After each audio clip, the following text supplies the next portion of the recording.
Hi all, നമസ്കാരം. എല്ലാവർക്കും xylem പീസിലേക്ക് സ്വാഗതം. വരുന്ന നവംബർ ഡിസംബറിൽ നമ്മുടെ സെക്കൻഡറി ടെസ്റ്റിന് നോട്ടിഫിക്കേഷൻ റിലീസ് ആകും. അപ്പോൾ സെക്കൻഡറി ടെസ്റ്റിന്റെ പ്രിപ്പറേഷൻ നമ്മൾ ഇപ്പോഴേ തുടങ്ങിയാൽ മാത്രമേ നമുക്ക് എന്ത് ചെയ്യാൻ പറ്റുള്ളൂ, വളരെ നല്ല രീതിയിൽ നമുക്ക് പരീക്ഷയിൽ പെർഫോം ചെയ്യാൻ കഴിയുള്ളൂ. അപ്പോൾ സെക്കൻഡറി ടെസ്റ്റിന്റെ നിങ്ങളുടെ പ്രിപ്പറേഷനായിട്ട് കോൺസ്റ്റിറ്റ്യൂഷന്റെ ഭാഗങ്ങൾ നിങ്ങൾക്ക് എളുപ്പമാക്കി തരാനും കോൺസ്റ്റിറ്റ്യൂഷനിൽ നിന്നുമുള്ള മാർക്സ് നിങ്ങൾക്ക് പൂർണ്ണമായിട്ടും കിട്ടുന്നതിന് വേണ്ടിയിട്ടും നമ്മൾ എന്ത് ചെയ്യാണ്, ഇന്ന് തൊട്ട് നമ്മൾ ക്ലാസ് സ്റ്റാർട്ട് ചെയ്യാണ്. ഈ ഒരു ക്ലാസ്സിൽ നമ്മൾ എന്ത് ചെയ്യും, വളരെ ബേസിക് ആയിട്ടുള്ള കാര്യങ്ങൾ തൊട്ട് എന്ത് ചെയ്യും, മോസ്റ്റ് അഡ്വാൻസ്ഡ് ആയിട്ടുള്ള കാര്യങ്ങൾ വരെ നമ്മൾ എന്ത് ചെയ്യുന്നതായിരിക്കും, ഈ ഒരു സെഷൻസിൽ നമ്മൾ ഡിസ്കഷൻ ചെയ്യുന്നതായിരിക്കും. ഓക്കെ, കാര്യം നമുക്ക് ബേസിക് ലെവൽ ക്വസ്റ്റ്യൻസും ഉണ്ടാവും, അത്യാവശ്യം നല്ല ഡീപ്പ് ആയിട്ടുള്ള ക്വസ്റ്റ്യൻസും നമുക്ക് എന്ത് കാണും, പരീക്ഷയ്ക്ക് കാണും. അപ്പൊ ഈ രണ്ട് രീതിയിലുള്ള ക്വസ്റ്റ്യൻസും കൗണ്ടർ ചെയ്യുന്നതിന് വേണ്ടിയിട്ടാണ് എന്ത് ചെയ്യുന്നത്, ഈ സെഷൻസ് നമ്മൾ എന്ത് ചെയ്തേക്കുന്നത്, സ്റ്റാർട്ട് ചെയ്തേക്കുന്നത്. ഓക്കെ, അപ്പോൾ നിങ്ങൾക്ക് എല്ലാവർക്കും അറിയാം, നമ്മുടെ ആദ്യമേ നമുക്ക് പ്രിലിമിനറി എക്സാം ആണ് ഉള്ളത്.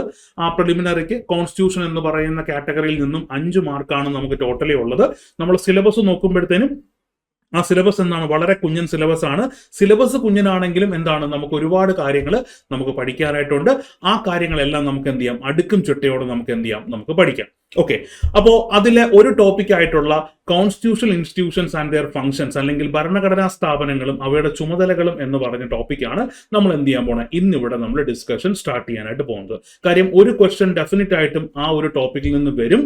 അവിടെ കോസ്റ്റ് ബെനിഫിറ്റ് റേഷ്യോ എന്താണ്, വളരെ കൂടുതലാണ്. അപ്പൊ അതുകൊണ്ടാണ് ആദ്യമായിട്ട് ഞാൻ ഈ ഒരു സെഷൻ സ്റ്റാർട്ട് ചെയ്യുമ്പോഴത്തേനും ആ ഒരു ടോപ്പിക്കിൽ നിന്ന് തന്നെ സ്റ്റാർട്ട് ചെയ്യാമെന്ന് കരുതിയത്. ഓക്കെ, അപ്പൊ നമുക്ക് എന്ത് ചെയ്യാം, constitutional institutions and their functions എന്ത് ചെയ്യാം, നമുക്ക് ബിഗിൻ ചെയ്യാം. ഓക്കെ, അപ്പോൾ എനിക്ക് പറയാനുള്ള കാര്യം എന്ന് പറയുന്നത്, നമുക്ക് ആഴത്തിലും പഠിക്കണം, ദെൻ അതുകൂടാതെ എന്ത് ചെയ്യണം, ബേസിക് ആയിട്ടുള്ള അല്ലെങ്കിൽ അടിസ്ഥാനപരമായിട്ടുള്ള കാര്യങ്ങൾ നമ്മൾ എന്ത് ചെയ്യണം, നമ്മൾ പഠിക്കണം. അപ്പൊ നമ്മളിവിടെ ചെയ്യാൻ പോകുന്നത്, ആദ്യം നമ്മൾ എന്ത് ചെയ്യും, നമ്മുടെ ബേസ് സ്ട്രോങ് ആക്കും.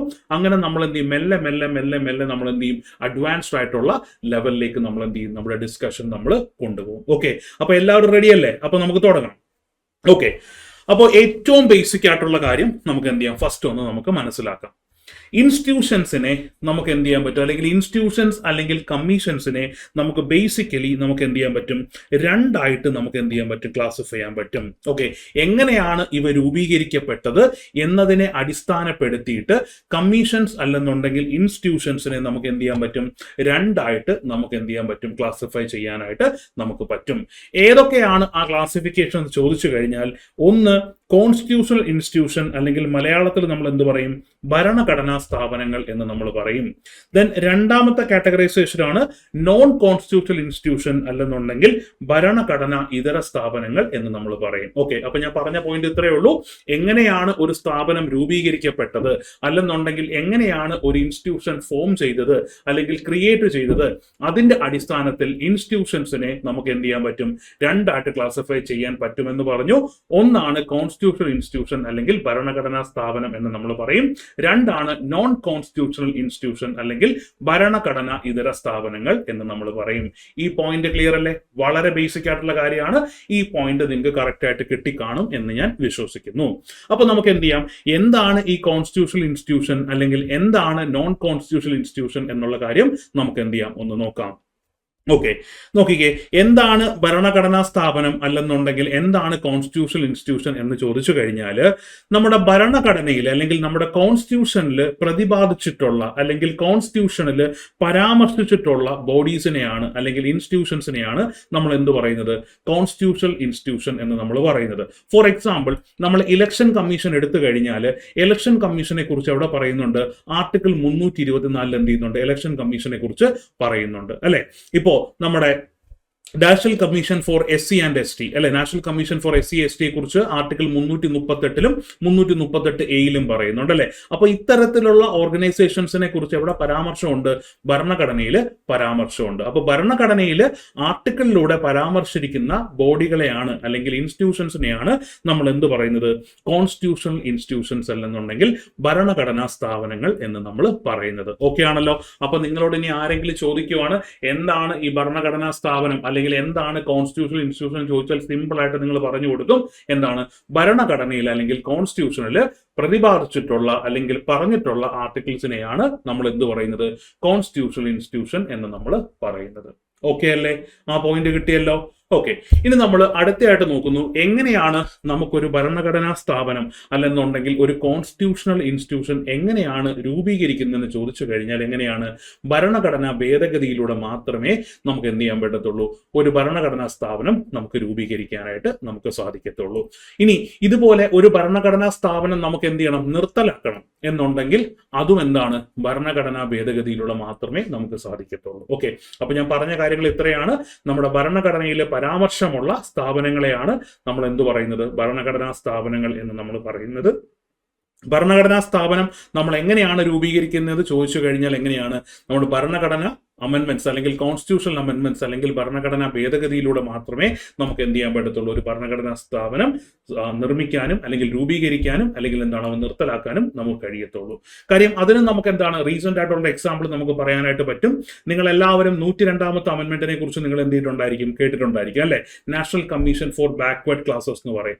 2018 102ാമത്തെ അമെന്റ്മെന്റിലൂടെയാണ് എന്ത് ചെയ്യപ്പെട്ടത്, ഈ പറയുന്ന national commission for backward classes എന്ന് പറയുന്ന കമ്മീഷന് കോൺസ്റ്റിറ്റ്യൂഷണൽ പദവി എന്ത് ചെയ്ത് കിട്ടിയത് അല്ലെ. അപ്പൊ അവിടെ നിന്ന് തന്നെ നമുക്ക് മനസ്സിലാക്കാൻ പറ്റും, ഒരു ഭരണഘടനാ സ്ഥാപനം നമുക്ക് തുടങ്ങണമെന്നുണ്ടെങ്കിൽ അല്ലെങ്കിൽ രൂപീകരിക്കണമെന്നുണ്ടെങ്കിൽ അവിടെ എന്താണ് അമെന്റ്മെന്റ് അല്ലെങ്കിൽ എന്താണ് ഭേദഗതികൾ നമുക്ക് അവിടെ എന്താണ് ആവശ്യമാണ്. ഭേദഗതികളിലൂടെ മാത്രമേ നമുക്ക് എന്ത് ചെയ്യാൻ പറ്റത്തുള്ളൂ, ഒരു ഭരണഘടനാ സ്ഥാപനം രൂപീകരിക്കാനും നിർത്തലാക്കാനും നമുക്ക് എന്ത് ചെയ്യത്തുള്ളൂ, സാധിക്കത്തുള്ളൂ. ഓക്കെ, ഇത്രയും പോയിന്റ്സ് ക്ലിയർ അല്ലേ. അപ്പൊ ഞാൻ പറഞ്ഞ കാര്യങ്ങൾ എന്തൊക്കെയാണ്, എങ്ങനെയാണ് രൂപീകരിക്കപ്പെട്ടത് എന്നതിനെ അടിസ്ഥാനപ്പെടുത്തിയിട്ട് കമ്മീഷൻസ് അല്ലെങ്കിൽ ഇൻസ്റ്റിറ്റ്യൂഷൻസിനെ നമുക്ക് രണ്ടായിട്ട് തിരിക്കാം, ഭരണഘടനാ സ്ഥാപനങ്ങളെന്നും ഭരണഘടനാ ഇതര സ്ഥാപനങ്ങളെന്നും. അതിൽ ആദ്യത്തെ സംഗതിയായിട്ടുള്ള ഭരണഘടനാ സ്ഥാപനത്തെ നമ്മൾ എടുത്തു. എന്താണ് ഭരണഘടനാ സ്ഥാപനം എന്ന് ചോദിച്ചു കഴിഞ്ഞാൽ ഇത്രയേ ഉള്ളൂ, നമ്മുടെ ഭരണഘടനയിൽ പരാമർശമുള്ള സ്ഥാപനങ്ങളെയാണ് നമ്മൾ എന്ത് പറയുന്നത്, ഭരണഘടനാ സ്ഥാപനം എന്ന് നമ്മൾ പറയുന്നത് അല്ലെങ്കിൽ കോൺസ്റ്റിറ്റ്യൂഷണൽ ബോഡീസ് എന്ന് നമ്മൾ പറയുന്നത്. കോൺസ്റ്റിറ്റ്യൂഷണൽ ബോഡീസ് ക്രിയേറ്റ് ചെയ്യാനും അബോളിഷ് ചെയ്യാനും നമുക്ക് എന്ത് വേണം, കോൺസ്റ്റിറ്റ്യൂഷണൽ അമെന്റ്മെന്റ്സ് അല്ലെങ്കിൽ ഭരണഘടനാ ഭേദഗതികൾ നമുക്ക് വേണം. ഓക്കെ, നമ്മുടെ കോൺസ്റ്റിറ്റ്യൂഷണൽ ബോഡീസിന് എക്സാമ്പിൾ ആണ് ഈ പറയുന്ന CAGയും ഞാൻ പറഞ്ഞ കൂട്ടത്തെ ഇലക്ഷൻ കമ്മീഷനും then national commission for SC ST തുടങ്ങിയതൊക്കെ എന്താണ് ഈ പറയുന്ന കോൺസ്റ്റിറ്റ്യൂഷണൽ ബോഡീസ് അല്ലെങ്കിൽ ഭരണഘടനാ സ്ഥാപനങ്ങൾക്ക് എക്സാമ്പിൾസ് ആണ്. ഓക്കെ, അപ്പൊ ഇനി നിങ്ങൾ പരീക്ഷയ്ക്ക് ഭരണഘടനാ സ്ഥാപനം എന്താണെന്നൊരു ചോദ്യം വന്നു കഴിഞ്ഞാൽ നിങ്ങൾക്ക് എന്ത് ചെയ്യാൻ പറ്റും, വളരെ വ്യക്തമായിട്ട് നിങ്ങൾക്ക് എന്ത് ചെയ്യാൻ പറ്റും, ഉത്തരം എഴുതാനായിട്ട് നിങ്ങൾക്ക് പറ്റും. ഏറ്റവും അടിസ്ഥാനപരമായിട്ടുള്ള കാര്യങ്ങളാണ്. നമ്മൾ എപ്പോഴും പ്രിപ്പയർ ചെയ്യുമ്പോൾ എന്ത് ചെയ്യണം, ഏറ്റവും ബേസിക്കിൽ നിന്ന് വേണം നമ്മൾ എന്ത് ചെയ്യാനായിട്ട്, സ്റ്റാർട്ട് ചെയ്യാനായിട്ട്. ഓക്കെ, എന്നാൽ മാത്രമേ നമുക്ക് എന്ത് ചെയ്യാൻ പറ്റത്തുള്ളൂ, നമുക്ക് വളരെ ഡീപ്പായിട്ട് നമുക്ക് നമ്മുടെ പഠനം കൊണ്ടുപോകാനായിട്ട് പറ്റത്തുള്ളൂ. അതാണ് എൻ്റെ ലക്ഷ്യം എന്ന് പറയുന്നത്. നിങ്ങൾ എന്ത് ചെയ്യുക, ബേസിക് തൊട്ട് അങ്ങ് അഡ്വാൻസ് ലെവൽ വരെയുള്ള കാര്യങ്ങൾ എന്ത് ചെയ്യുക, സെറ്റ് ചെയ്യുക എന്നുള്ളതാണ് എൻ്റെ ഡ്യൂട്ടി. ഓക്കെ, അപ്പോൾ നമുക്ക് എന്ത് ചെയ്യാം, നെക്സ്റ്റ് പോയിന്റിലേക്ക് നമുക്ക് പോകാം.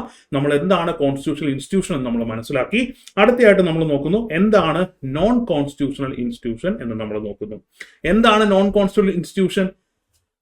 നമ്മുടെ ഭരണഘടനയിൽ പ്രതിപാദിച്ചിട്ടുള്ള ഇൻസ്റ്റിറ്റ്യൂഷൻസിനെയാണ് നമ്മൾ എന്ത് പറയുന്നത്, കോൺസ്റ്റിറ്റ്യൂഷണൽ ഇൻസ്റ്റിറ്റ്യൂഷൻ എന്ന് നമ്മൾ പറഞ്ഞു അല്ലെ. അപ്പൊ ഭരണഘടനയിൽ പ്രതിപാദിച്ചിട്ടില്ലാത്ത സ്ഥാപനങ്ങളെയാണ് നമ്മൾ എന്ത് പറയുന്നത്, നോൺ കോൺസ്റ്റിറ്റ്യൂഷണൽ ഇൻസ്റ്റിറ്റ്യൂഷൻസ് എന്ന് പറയുന്നത്. Those which are not mentioned in constitution അല്ലെ, കോൺസ്റ്റിറ്റ്യൂഷനിൽ മെൻഷൻ ചെയ്യാത്ത ബോഡീസിനെയാണ് നമ്മൾ എന്ത് പറയുന്നത്, നോൺ കോൺസ്റ്റിറ്റ്യൂഷണൽ ഇൻസ്റ്റിറ്റ്യൂഷൻ എന്ന് നമ്മൾ പറയുന്നത്. ഓക്കെ, അപ്പൊ നമ്മൾ നേരത്തെ കോൺസ്റ്റിറ്റ്യൂഷണൽ ഇൻസ്റ്റിറ്റ്യൂഷന്റെ കാര്യം പറഞ്ഞപ്പോൾ അവ രൂപീകരിക്കുന്നതും നിർത്തലാക്കുന്നതും ഏതിലൂടെയാണെന്ന് പറഞ്ഞു, ഭരണഘടനാ ഭേദഗതിയിലൂടെയാണ് എന്ന് നമ്മൾ പറഞ്ഞു അല്ലെ. അപ്പോ ഈ നോൺ കോൺസ്റ്റിറ്റ്യൂഷണൽ ഇൻസ്റ്റിറ്റ്യൂഷൻസും എങ്ങനെയാണ് രൂപീകരിക്കുന്നതെന്നും എങ്ങനെയാണ് നിർത്തലാക്കുന്നതെന്നും എന്ത് ചെയ്യണം, നമ്മൾ മനസ്സിലാക്കണം. ഒരു നോൺ കോൺസ്റ്റിറ്റ്യൂഷണൽ ഇൻസ്റ്റിറ്റ്യൂഷൻ നമ്മൾ രൂപീകരിക്കുന്നതും നിർത്തലാക്കുന്നതിനും നമുക്ക് രണ്ട് മാർഗങ്ങളാണ് നമുക്കുള്ളത്. ഒന്നുകിൽ എന്ത് ചെയ്യും, എക്സിക്യൂട്ടീവുകൾ പാസ്സാക്കുന്ന ഓർഡറുകളിലൂടെ നമുക്ക് എന്ത് ചെയ്യാൻ പറ്റും, ഒരു ബോഡി നമുക്ക് ക്രിയേറ്റ് ചെയ്യാൻ പറ്റും.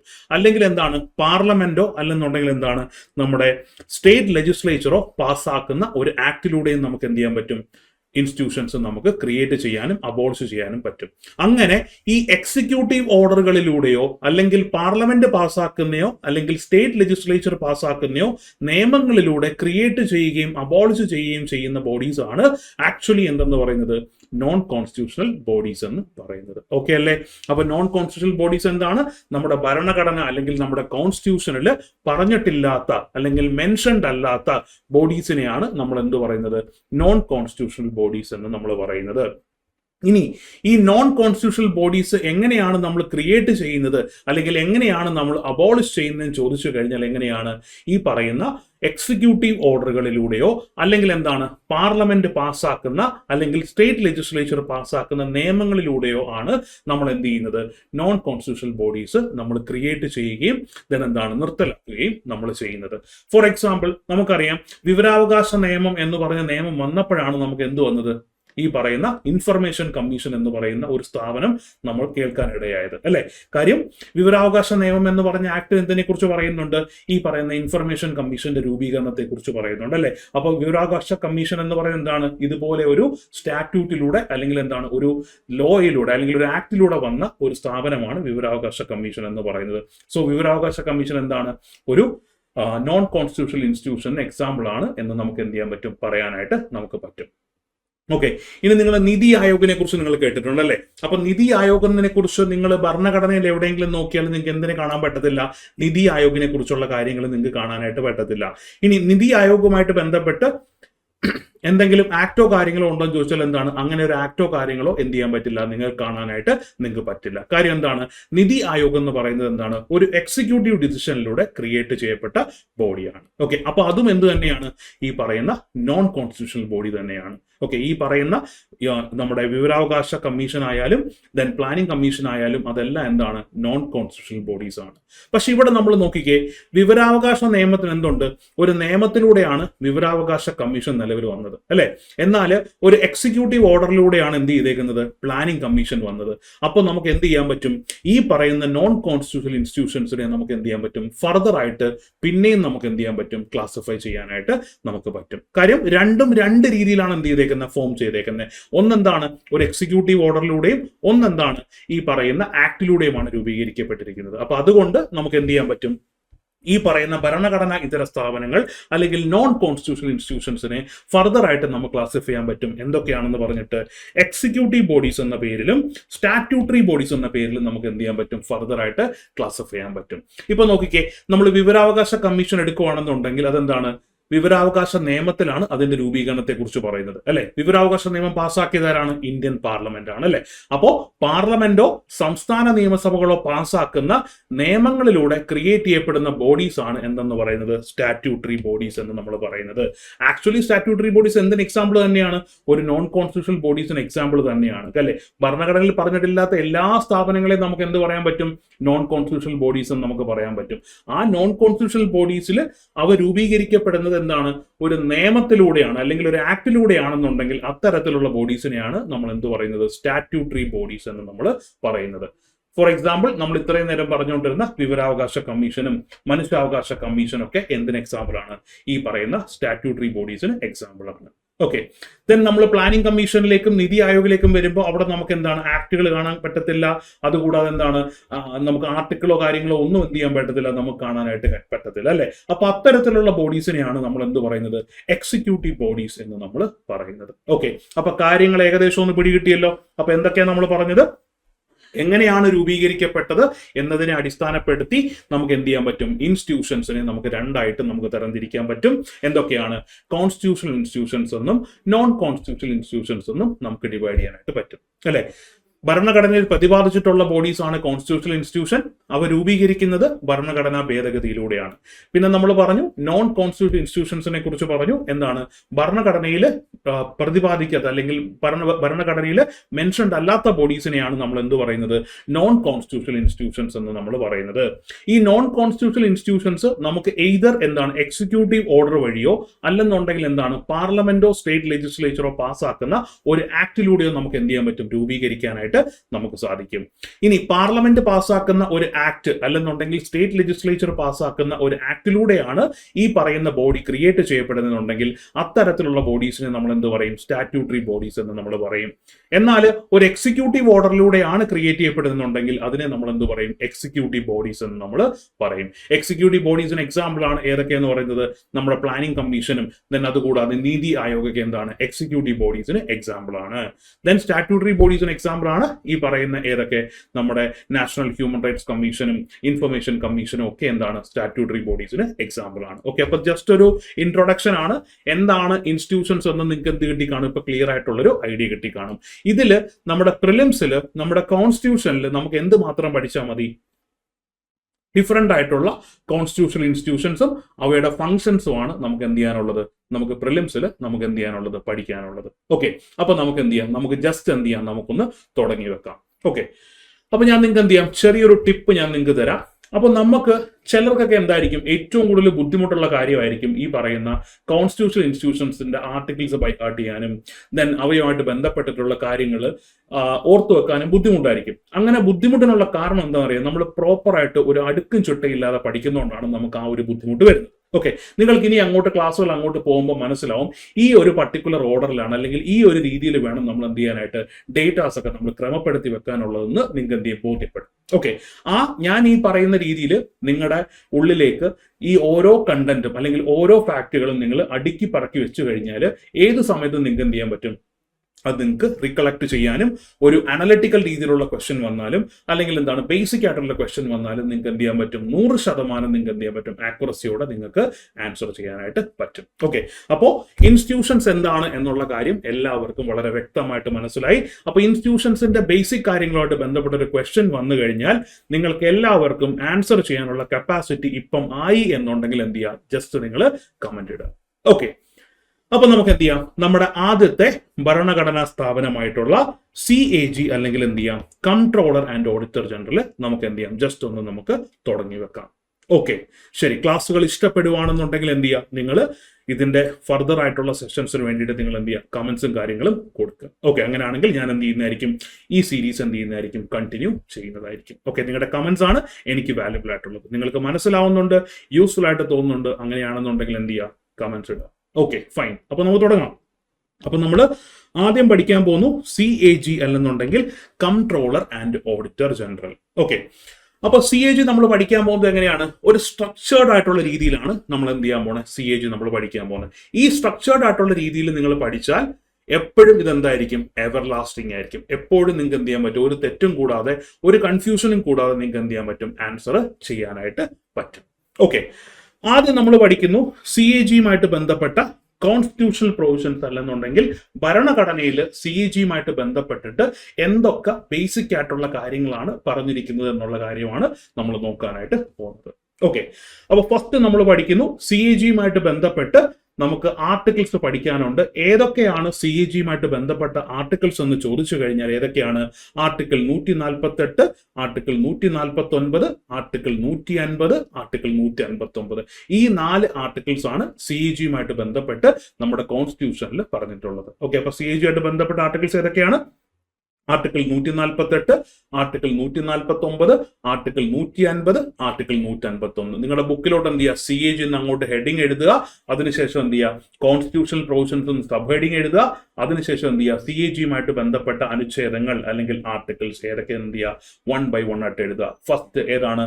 Article 148, second article 149, third article 150, fourth article 151. നമുക്ക് എന്തൊക്കെയാണ് ഈ ആർട്ടിക്കിളിൽ പറഞ്ഞിരിക്കുന്നത് നമുക്ക് നോക്കാം. ഫസ്റ്റ് നമ്മൾ എന്ത് ചെയ്തു? CAG-യുമായിട്ട് ബന്ധപ്പെട്ട ആർട്ടിക്കിൾസ് ഏതൊക്കെയാണെന്ന് നമ്മൾ എന്ത് ചെയ്തു? പഠിച്ചു. ഏതൊക്കെയാണ്?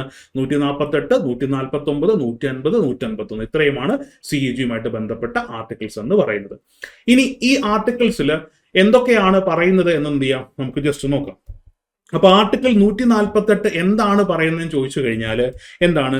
ഇന്ത്യക്ക് ഒരു CAG ഉണ്ടായിരിക്കണം എന്ന് പ്രതിപാദിക്കുന്ന, അല്ലെന്നുണ്ടെങ്കിൽ എന്താണ്? ഇന്ത്യക്ക് ഒരു കൺട്രോളർ ആൻഡ് ഓഡിറ്റർ ജനറൽ വേണം എന്ന് പറയുന്ന ആർട്ടിക്കിൾ ഏത് എന്ന് ചോദിച്ചാൽ ഏതാണ്? ആർട്ടിക്കിൾ 148 ആണ് അല്ലെ? അപ്പൊ ഫസ്റ്റ് ആർട്ടിക്കിൾ നമ്മൾ പഠിച്ചു. എന്താണ് ആർട്ടിക്കിൾ 148? എന്താണ് ആർട്ടിക്കിൾ 148ലെ പ്രതിപാദ്യ വിഷയം എന്ന് ചോദിച്ചു കഴിഞ്ഞാൽ എന്താണ്? ഇന്ത്യക്ക് ഒരു CAG അല്ലെങ്കിൽ കൺട്രോളർ ആൻഡ് ഓഡിറ്റർ ജനറൽ എന്ന ഒരു വ്യക്തി അല്ലെന്നുണ്ടെങ്കിൽ ഒരു ഓഫീസ് വേണം എന്ന് പറയുന്ന ആർട്ടിക്കിൾ ആണ് ഏതെന്ന് പറയുന്നത്? ആർട്ടിക്കിൾ 148 എന്ന് പറയുന്നത്. ഓക്കെ അല്ലേ? അപ്പൊ 148 മനസ്സിലായല്ലോ. അപ്പൊ CAG-യെ കുറിച്ച് പ്രതിപാദിക്കുന്ന അല്ലെങ്കിൽ ഇന്ത്യക്ക് ഒരു CAG വേണം എന്ന് പറയുന്ന ആർട്ടിക്കിൾ ഏത് എന്ന് ചോദിച്ചാൽ ഏതാണ്? ആർട്ടിക്കിൾ 148 ആണ്. Okay, clear? Pakka? Okay, first article കട്ടയ്ക്ക് മനസ്സിലായി. ദെൻ രണ്ടാമത്തെ ആർട്ടിക്കിൾ ആണ് ആർട്ടിക്കിൾ 149. എന്താണ് ആർട്ടിക്കിൾ 149 പറയുന്നത് എന്ന് ചോദിച്ചു കഴിഞ്ഞാൽ CAG അല്ലെന്നുണ്ടെങ്കിൽ കൺട്രോളർ ആൻഡ് ഓഡിറ്റർ ജനറലിന്റെ ഡ്യൂട്ടീസ് എന്തൊക്കെയാണ് CAGയുടെ ഡ്യൂട്ടീസ്, അതുകൂടാതെ എന്തൊക്കെയാണ് CAGയുടെ പവേഴ്സ് അല്ലെങ്കിൽ ചുമതലകൾ അല്ലെങ്കിൽ അധികാരങ്ങൾ എന്തൊക്കെയെന്നുള്ള കാര്യമാണ് ഇവിടെ പറയുന്നത് ആർട്ടിക്കിൾ 149 പറയുന്നത്. ഓക്കെ, അപ്പൊ ആർട്ടിക്കിൾ 149 രണ്ട് കാര്യങ്ങളാണ് പറയുന്നത്. എന്തൊക്കെയാണ്? CAGയുടെ ഡ്യൂട്ടീസ് എന്തൊക്കെയാണ് ഒരു കാര്യം, CAGയുടെ പവേഴ്സ് എന്തൊക്കെയാണ്, ഈ രണ്ട് കാര്യങ്ങളാണ് ഇവിടെ പറയുന്നത് ആർട്ടിക്കിൾ 149 പറയുന്നത്. അപ്പൊ ആർട്ടിക്കിൾ 148 ഇന്ത്യക്ക് ഒരു CAG വേണമെന്ന് പറയുന്നു. ആർട്ടിക്കിൾ 149 ഈ CAGയുടെ അധികാരങ്ങൾ എന്തൊക്കെയാണ്, അതുകൂടാതെ ഈ CAGയുടെ ഡ്യൂട്ടീസ് എന്തൊക്കെയാണ്, ചുമതലകൾ എന്തൊക്കെയാണ്, ഈ രണ്ട് കാര്യങ്ങളാണ് ഇവിടെ പറയുന്നത് ആർട്ടിക്കിൾ 149 പറയുന്നത്. ഓക്കെ, ദെൻ മൂന്നാമത്തെ ആർട്ടിക്കിൾ 150. എന്താണ് ആർട്ടിക്കിൾ 150 പറയുന്നതെന്ന് ചോദിച്ചു കഴിഞ്ഞാൽ, നമ്മുടെ കേന്ദ്ര ഗവൺമെന്റും സംസ്ഥാന ഗവൺമെന്റും ഏത് രീതിയിലാണ് അക്കൗണ്ട്സ് സൂക്ഷിക്കേണ്ടത്. കാര്യം എന്താണ്? കേന്ദ്ര ഗവൺമെന്റിന്റെയും സംസ്ഥാന ഗവൺമെന്റിന്റെയും എന്താണ് ഓഡിറ്റിംഗ് ആൻഡ് അക്കൗണ്ടിങ് ചെയ്യുന്നത് ആരാണ്? നമ്മുടെ CAG ആണ് അല്ലെ. ഓഡിറ്റ് ചെയ്യുന്ന ആരാണ്? CAG ആണ് ഓഡിറ്റ് ചെയ്യുന്നത്. അപ്പോൾ ഈ ഓഡിറ്റ് ചെയ്യുന്നതിന് എന്തായിരിക്കണം? ഒരു യൂണിഫോം ആയിട്ടുള്ള സ്ട്രക്ചർ നമുക്ക് വേണം അല്ലെ. കാര്യം ഓരോ സംസ്ഥാനങ്ങളും കേന്ദ്രമൊക്കെ ഡിഫറെന്റ് ആയിട്ടുള്ള രീതിയിൽ അവരുടെ അക്കൗണ്ടുകൾ സൂക്ഷിച്ചു കഴിഞ്ഞാൽ എന്തായിരിക്കും CAGക്ക് അത് ഓഡിറ്റ് ചെയ്യുന്ന ഡിഫിക്കൽട്ട് ആയിട്ടുള്ള ടാസ്ക് ആയിരിക്കും. അപ്പൊ അതുകൊണ്ട് പ്രസിഡന്റ് എന്ത് ചെയ്തിട്ടുണ്ട്, ഒരു ഫോം ഓഫ് അക്കൗണ്ട് എങ്ങനെയാണ് കേന്ദ്രവും സംസ്ഥാനവും ഒക്കെ അക്കൗണ്ട്സ് സൂക്ഷിക്കേണ്ടത് എന്നുള്ള കാര്യം പ്രസിഡന്റ് തീരുമാനിക്കുന്നുണ്ട് CAGനോട് ചോദിച്ചിട്ട്. അപ്പൊ അത്തരത്തിലുള്ള കാര്യങ്ങളാണ് ഇവിടെ പറയുന്നത് സെക്ഷൻ ആർട്ടിക്കിൾ 150 പറയുന്നത്. ഓക്കെ അല്ലേ. അപ്പൊ ആർട്ടിക്കിൾ 150 എന്താ പറയുന്നത് ചോദിച്ചാൽ കേന്ദ്ര ഗവൺമെന്റും സംസ്ഥാന ഗവൺമെന്റും എങ്ങനെയാണ് അക്കൗണ്ടുകൾ സൂക്ഷിക്കേണ്ടത് എന്നതാണ് ഇവിടെ പറയുന്നത് സെക്ഷൻ ആർട്ടിക്കിൾ 150 പറയുന്നത്. ഓക്കെ അല്ലേ. അപ്പൊ ആർട്ടിക്കിൾ നമ്മൾ 148 പറഞ്ഞു. CAG കുറിച്ച് പറയുന്ന ആർട്ടിക്കിളാണ് ആർട്ടിക്കിൾ 148. CAGയുടെ ഫംഗ്ഷൻസ് എന്തൊക്കെയാണ്, CAGയുടെ ഡ്യൂട്ടീസ് എന്തൊക്കെയാണ്, ഇതാണ് അവിടെ പറയുന്നത് 149 പറയുന്നത്. 150 എന്താ പറയുന്നത്? എങ്ങനെയാണ് അക്കൗണ്ടുകൾ സൂക്ഷിക്കേണ്ടത്, ആര്? കേന്ദ്രവും സംസ്ഥാനവും എങ്ങനെയാണ് അക്കൗണ്ടുകൾ സൂക്ഷിക്കേണ്ടത് അല്ലെങ്കിൽ ഫോംസ് ഓഫ് അക്കൗണ്ടിനെ കുറിച്ചാണ് ഇവിടെ പറയുന്നത് സെക്ഷൻ 150 അല്ലെങ്കിൽ ആർട്ടിക്കിൾ 150 പറയുന്നത്. നോട്ട് സെക്ഷൻസ്, ആർട്ടിക്കിൾസ് ആണ്. ഓക്കെ, ആർട്ടിക്കിൾ 150 അതാണ് പറയുന്നത്. ദെൻ ആർട്ടിക്കിൾ 151 ലാസ്റ്റ് ആർട്ടിക്കിൾ എന്താ പറയുന്നത്? CAGയുടെ ഓഡിറ്റ് റിപ്പോർട്ട്. CAG എന്ത് ചെയ്യണം? ഓഡിറ്റ് റിപ്പോർട്ട്സ് പ്രിപ്പയർ ചെയ്യണം. അതെന്ത് ചെയ്യണം? പ്രസിഡന്റിന് കൊടുക്കണം. കേന്ദ്രവുമായിട്ട് ബന്ധപ്പെട്ട കാര്യങ്ങളാണെന്നുണ്ടെങ്കിൽ, ദെൻ സംസ്ഥാനമായിട്ട് ബന്ധപ്പെട്ട കാര്യങ്ങളാണെങ്കിൽ എന്ത് ചെയ്യണം? അത് ഗവർണറെ ഏൽപ്പിക്കണമെന്നും ഇവിടെ പറയുന്നുണ്ട് ആർട്ടിക്കിൾ 151 പറയുന്നുണ്ട്. ഇത് നാലുമാണ് CAGയുമായിട്ട് ബന്ധപ്പെട്ട് ബേസിക് ആയിട്ട് നമ്മൾ അറിഞ്ഞിരിക്കേണ്ട ആർട്ടിക്കിൾസ് എന്ന് പറയുന്നത്. ഓക്കെ, ഫസ്റ്റ് നമ്മൾ എന്ത് ചെയ്യും? ഏറ്റവും ബേസിക് ആയിട്ടുള്ള കാര്യങ്ങൾ നമ്മൾ പഠിക്കും അല്ലെ. ഏറ്റവും ബേസിക് ആയിട്ടുള്ള കാര്യമാണ് ഞാൻ ഈ പറഞ്ഞത്. നമുക്ക് ജസ്റ്റ് ഒരു ആർട്ടിക്കിൾ തന്നു കഴിഞ്ഞാൽ ആ ആർട്ടിക്കിളിലുള്ള കാര്യങ്ങൾ നമ്മൾ എന്ത് ചെയ്യണം? ഫസ്റ്റ് നമ്മളൊന്ന് പഠിക്കണം. അതിനുശേഷം നമ്മൾ എന്ത് ചെയ്യും? പോകെ നമ്മൾ എന്ത് ചെയ്യും? ഇതിനെ നമ്മൾ ഇലാബറേറ്റ് ചെയ്യും. അപ്പോഴാണ് നമുക്ക് എന്ത് ചെയ്യാൻ പറ്റുന്നത്?